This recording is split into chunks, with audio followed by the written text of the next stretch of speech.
ზოგადად იმ ადამიანების ზოგადად სხვა ადამიანების აზრების წინაპლანზე დაყენებას შეეშვით. ეგ არ არის სწორი. შენ განსაზღვრე ჯერ რა გინდა. თუმცა იმაზე დაყრდნობით რა ხდება შენ გარშემო, ვინ და როგორ ანაირად. და მე უსმენ სხვას. მე რომ უფრო სხვას არ უსმენო, მაგრამ გააჩნია ეს ადამიანი გეუბნება რომ ეს რა ხუთი მეგობარი თუ არ აქვს ეს კაცი არ ახარ. ამას შეგეთქვი რომ იდიოტია, ხო? იმასთან არც ლაპარაკი ამათეს და არც გამო.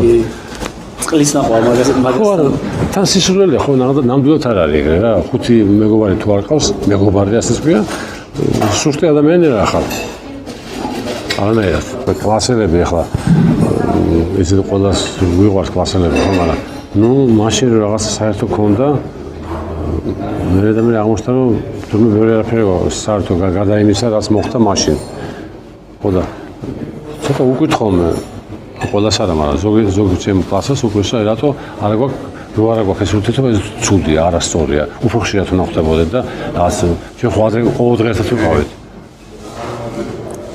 ეს არ არის არგუმენტი, რომ ეხლა უნდა ხდებოდეთ, ხო? ადრე ვიყავით ყოველ დღე ერთად, მაგრამ ნუ მე სალაპარაკოც აღარ არის ხოლმე ხა კლასელები რომ ხდებიან, კი ძალიან მიყვარს ბუნებრივიას უკვე. რა გვაქვს ხოლმე სალაპარაკოც, აბა როდის ვიკრიბებით? შევიკრიბეთ და გვიან და ან კიდე გახსოვს მაშინ იქ რომ სათავეზე წავედით და გავიგე უკვე ეს მოყვებით 1000-ჯერ უკვე ხო? აღარ ის მოგონებები აღარ გამრავლდება მორჩა ეს დამთავრდა ეს ამბავი. რთულია ხოლმე შეგუება ეგეთ რაღაცა. მაგრამ ეგრეა რა. ეგრეა, თორე